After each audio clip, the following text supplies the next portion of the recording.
মেয়ের বিয়ের পর ছেলে বন্ধু বা কাজিন ব্রাদার বলে ছেলেদের সাথে কথা বলে, এই কারণে অনেক প্রবাসী বা দেশি ভাইদের সংসার ভেঙে যায়। এ বিষয়ে কিছু বলেন। দেখুন, বিয়ের পরে হোক আর আগে হোক, চাচাতো বোন, খালাতো বোন, মামাতো বোন, ফুফাতো বোন, শালাতো বোন মানে শালিকা, যত রকমের এই টাইপের বোন আছে, এই সব বোনদের সাথে আমাদের পর্দা মেনটেন করতে হবে, ফরজ। পর্দা যদি আপনি মেনটেন না করেন আপনি গুনাহগার হবেন। চাচাতো বোন, খালাতো বোন, বাহিরের একজন অপরিচিত নারীর সাথে পর্দা করা যেরকম ফরজ, আপনার এই টাইপের বোনদের সাথেও পর্দা করা কি ফরজ।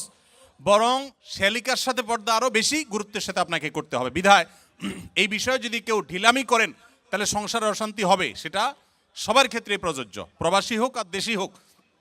অনেকে আছেন বিয়ের পরও নিজের এই জাতীয় বোনদের সাথে খুব র্যান্ডম যোগাযোগ করছেন, হাই হ্যালো করছেন। পর্দাহীন হবেন, আবার সংসারে শান্তি হবে, দুইটা একসাথে কোনোদিনই সম্ভব না। আপনি সুখী থাকতে চান, স্বামী হন আর স্ত্রী হন, পুরুষ হন আর নারী হন, উভয়কেই আপনার পর্দার বিধান মেনে চলতে হবে। আপনার মেয়েদের জন্য চাচাতো ভাই, খালাতো ভাই, মামাতো ভাই, ফুফাতো ভাই, এই জাতীয় সব ভাই, এমনকি দেবর ভাসুর, তাদের সবার সাথে আপনার পরিপূর্ণ পর্দা মেনটেন করতে হবে। অনেকেই আছেন বাহিরে অনেক বোরকা পরেন, কিন্তু নিজের দেবরের সাথে পর্দা করেন না, নিজের মামাতো খালাতো ভাইয়ের সাথে পর্দা করেন না। অনেক মহিলারা আছে এরকম, তারা গুনাহে লিপ্ত। অনেক পুরুষ আছে যে বাহিরে পরনারীর সাথে দেখা সাক্ষাৎ করেন না, কিন্তু চাচাতো বোনের সাথে আলাপ সালাপ জোড়ায় দেন, খালাতো বোনের সাথে গল্পগুজব জোড়ায় দেন, বাড়িতে গেলে তাদের সাথে আড্ডা জমা দেন। এগুলো হারাম। ইসলাম কেন হারাম করছে বুঝতে একটু সময় লাগে। আমাদের মনে হয় যে কেন এত কড়াকড়ি, আমারই তো চাচাতো বোন। যখন চাচাতো বোনের হাত ধরে চাচাতো ভাই পালায় যায়, তখন বোঝা যায় কেন ইসলাম হারাম করেছে। ঠিক না বে ঠিক? এখানে কোরিয়াতে বেশ কিছু চকলেটের উপাদানের জায়গা লেখা থাকে সাসুগি বা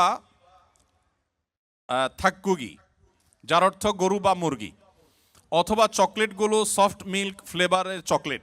আদৌ পিওর গরু বা চিকেন আছে কি না তা বোঝা যায় না, থাকলেও হালাল কিনা আমরা সেটা জানি না। এমন নুডলসও আছে।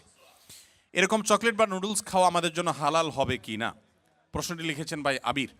আপনার প্রশ্ন উত্তর হলো যে যত চকলেট আছে ওয়ার্ল্ড ওয়াইড, বেশিরভাগ চকলেটগুলোতেই আসলে হারামের উপস্থিতি বা উপাদান থাকার সম্ভাবনা জোরালো, সবগুলোতে না। অনেক চকলেট আছে এর বিপরীতে আলহামদুলিল্লাহ যেগুলো হালাল, যেগুলোতে হারাম কোনো উপাদান নেই। এই বিষয়টা পৃথিবীর অন্য অনেক দেশে নিরূপণ করা সহজ, আপনাদের কোরিয়াতে একটু কঠিন।